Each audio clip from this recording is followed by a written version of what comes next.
অবশেষে ফ্রান্সের বিপক্ষে মাঠে নামছে 5 বারের বিশ্ব চ্যাম্পিয়ন ব্রাজিল। চূড়ান্ত হয়ে গেছে সময়সূচি ও ভেন্যু। আর তাই ফ্রান্সের বিপক্ষে ব্রাজিলের একাদশ কেমন হতে পারে, অথবা কতটাই শক্তিশালী হয়ে প্রতিদ্বন্দ্বিতা করতে পারে কার্লো আনচেলত্তির শিষ্যরা, সেটাই দেখে নিব বিস্তারিত রিপোর্টে। জুনে দলের দায়িত্ব নিয়েছেন, সে থেকে এখনো পর্যন্ত খেলেছেন মোট 8 ম্যাচ। জয় পরাজয় ছাপিয়ে প্রতিবারই একটা কথাই শোনা গেছে, পরীক্ষা নিরীক্ষা। এর বাইরে প্রতিবারই স্কোয়াড সিলেকশন নিয়েছিল সমালোচনা। সেটার খেসারত অবশ্য দিতে হয়েছে কার্লোকে। তার পছন্দের অনেক খেলোয়াড়ের জন্যই অনেক ম্যাচে ফলাফল আসেনি ব্রাজিলের কাছে। বিশ্বকাপের আগে আরও 2 ফিফা উইন্ডো পাবে সেলেসাওরা, তবে তার আগে ব্রাজিলের জন্য আছে বিগ ম্যাচ। মার্চে ব্রাজিলের প্রতিপক্ষ হিসেবে আছে ফ্রান্স। এই সময়ের অন্যতম সেরা দল ফ্রান্স, গত 2 বিশ্বকাপে যারা একবার হয়েছে চ্যাম্পিয়ন, আরেকবার রানার আপ।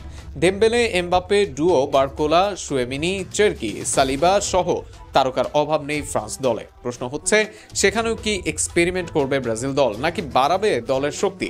এই যেমন সেন্টার ব্যাকে একাধিক অপশন থাকা সত্ত্বেও ফ্যাব্রিজিও ব্রুনোকে বারবার সুযোগ দেওয়া হচ্ছে। জাপানের বিপক্ষে ভুলের পর টিউনেশিয়ার সাথেও তেমন ইম্প্যাক্ট রাখতে পারেননি তিনি।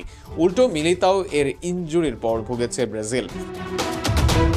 আগামী ম্যাচে এই জায়গায় ভালো কাউকে সুযোগ দিতে পারেন কোচ কার্লো।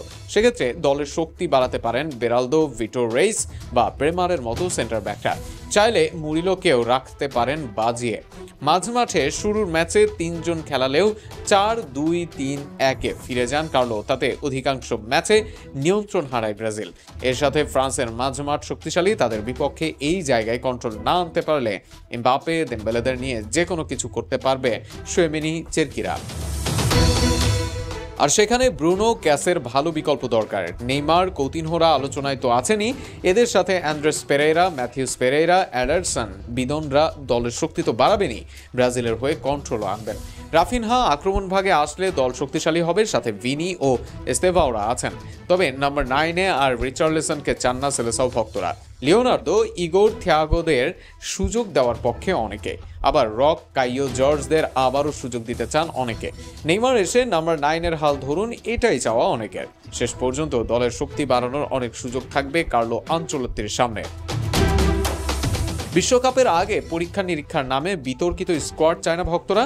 কেননা ফ্রান্স ম্যাচে এদিক ওদিক হলেই হার তো হতেই পারে, হারতে পারে আরও বড় ব্যবধানে।